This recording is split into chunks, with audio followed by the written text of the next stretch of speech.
မိုင်းကြောင်းသားများအားလုံးပဲမင်္ဂလာပါဒီကနေ့လေ့လာသုံးသပ်ချက်ကနေကြိုဆိုပါရစေကဲဒီအကြောင်းအရာကိုစပြီးလေ့လာကြည့်ကြရအောင်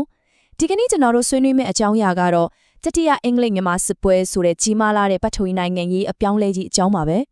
ဒါပေမဲ့သမိုင်းကြောင်းကြီးတစ်ခုလုံးကိုခြုံငုံကြည့်မဲ့အစား1885ခုနှစ်ကဖီအားတဲ့အလွန်ပြည့်နေတဲ့24နိုင်အတွင်းကအဖြစ်ချက်လေးတစ်ခုစီကိုအနီးကပ်ကင်မရာချဲကြည့်သလိုလေ့လာသွားကြမှာပါမှန်ပါတယ်မန်လေးနန်းတွင်ရဲ့နောက်ဆုံးညဆိုတဲ့သမိုင်းဝင်အချို့အကွေတစ်ခုကိုပညာရေးဆိုင်ရာရှုထောင့်ကနေကျွန်တော်တို့အသေးစိတ်ခွဲခြမ်းစိတ်ဖျားကြမှာပဲဒီလေးလာမှုအတွက်ကျွန်တော်တို့အဓိကသွားမဲ့အစီအစဉ်လေးကိုအရင်ပြောပြချင်ပါတယ်ရာစုနှစ်ပေါင်းများစွာတည်ကျလာခဲ့တဲ့မင်းဆက်တစ်ခုညာနေချင်းဘယ်လိုပြိုကျပစ္စည်းသွားသလဲဆိုတာကိုဒီအဓိကအပိုင်း၅ပိုင်းနဲ့အချစ်အဆက်မိသုံးသပ်သွားပါမယ်အပိုင်း၁လက်နက်ချခါနီးညချမ်းအပိုင်း၂နန်းတွင်းကတင်မာမှုများအပိုင်း၃ကုန်းပေါ်မင်းဆက်ကြဆုံးခြင်းအပိုင်း၄နိုင်ငံတနိုင်ငံရဲ့နှလုံးသားကွဲကြခြင်းကနေနောက်ဆုံးအပိုင်း၅ပြင်းတင်တန်နဲ့မလျှော့သောဇဲမာနာဆိုပြီးအဆက်လိုက်သွားကြပါမယ်ဒါကတော့ကျွန်တော်တို့ရဲ့ဒီကနေ့သင်ရိုးပေါ့ကဲအခုပထမဆုံးပိုင်းဖြစ်တဲ့လက်နက်ချက်ခါနီညချမ်းဆိုတဲ့အပိုင်းကိုရောက်လာပါပြီ။ကျောင်းသားတို့အနေနဲ့စိတ်ကူးထဲမှာ1885ခုနှစ်မိုးအုံနိုဝင်ဘာညတညစီကိုခဏလောက်အတူတူသွားကြည့်ကြရအောင်။မြန်မာနိုင်ငံတဲ့နိုင်ငံလုံးရဲ့ကံကြမ္မာအကြီးအကျယ်ပြောင်းလဲသွားမယ့်အချိန်ပေါ့။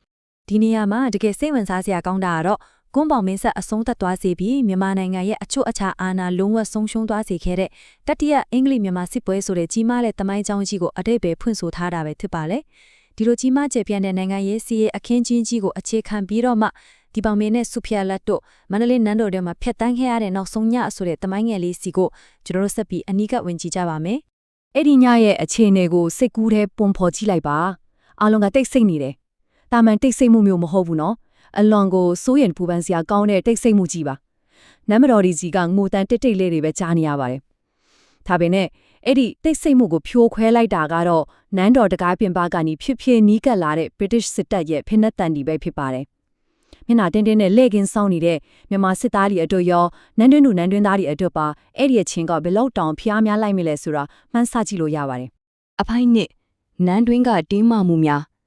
ပြင်ပကချင်းချောက်မှုတွေအနီးကဝင်ရောက်လာခြင်းမှာနန်းတော်နန်းရန်ဒီရဲ့အတွင်းဘက်မှာလေကြီးမားတဲ့ပဋိပက္ခတွေရှိနေခဲ့ပါတယ်။အကြံပေးအမတ်တချို့က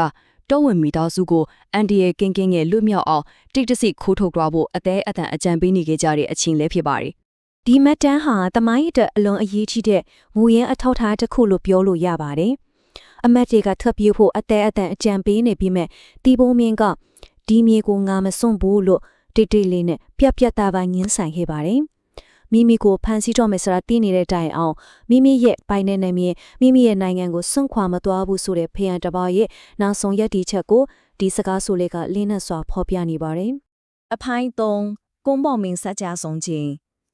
ညာဘက်ကနေမနက်ခင်းရဲ့ဆူးရှာတဲ့အလင်းရောင်စီကိုအချိန်ကာလကိုနည်းနည်းရွှေ့ကြည့်လိုက်ကြရအောင်ပါ။ဒီအပိုင်းဟာ Empire တစ်ခုရဲ့အုပ်ချုပ်ရေးရန်တီးရာတရားဝင်အဆုံးသတ်သွားတဲ့အချိန်ကိုပြသနေပါတယ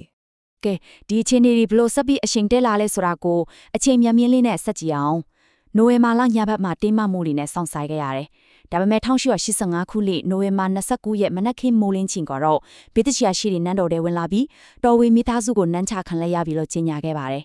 ဒီချက်မှာတကယ်ကိုအန်ထုံးမင်းသက်ဆရာကောင်းတဲ့တမိုင်းဝေအမှန်တရားတစ်ခုရှိနေပါတယ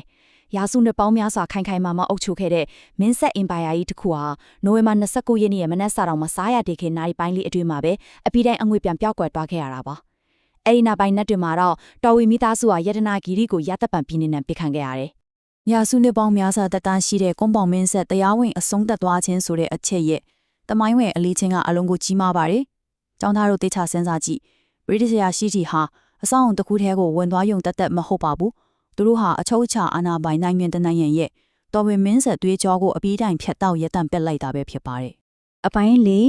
နိုင်ငံတနိုင်ငံရဲ့နှလုံးသားကွဲကြည့်ရင်အခုအုပ်ချုပ်ရေးပိုင်းဆိုင်ရာစီရေးပိုင်းဆိုင်ရာရှုံးနိမ့်မှုတွေကနေတဆင့်မလင်းမျိုးသူမျိုးသားတွေပေါင်းတက်ရောက်သွားတဲ့စိတ်ပိုင်းဆိုင်ရာရိုက်ခတ်မှုပြည်သူတွေရဲ့ခံစားချက်ရှုထောင်ကိုကျွန်တော်တို့ဆက်ပြီးသုံးသပ်ကြည့်ကြပါမယ်။ဒီချက်ကဘာကိုအကောင်းဆုံးတရုပ်ဖော်ပြနေလဲဆိုတော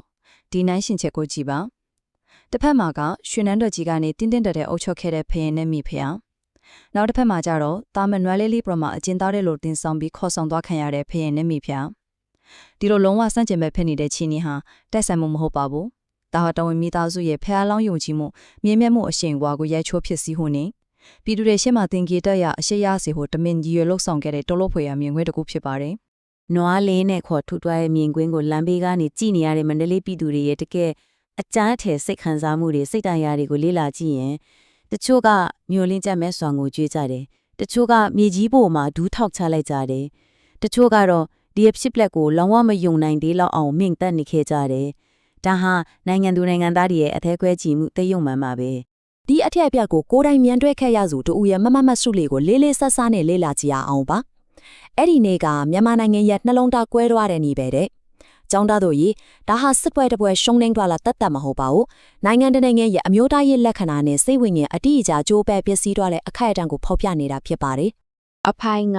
ပြင်းတဲ့နယ်မလျော့တော့ဇွဲမာနာကျွန်တော်တို့ရဲ့ဒီတမိုင်းလေးလာမှုဖြစ်စဉ်ရဲ့နောက်ဆုံးအပိုင်းကိုရောက်လာပါပြီအားလုံးဆိုးရှုံးသွားပြီးနောက်ပိုင်းအကျိုးဆက်တွေနဲ့အတူလုံးဝမထင်မှတ်ထားတဲ့ကြံကြံခံရည်တည်မှုတစ်ခုကိုလေ့လာကြပါမယ်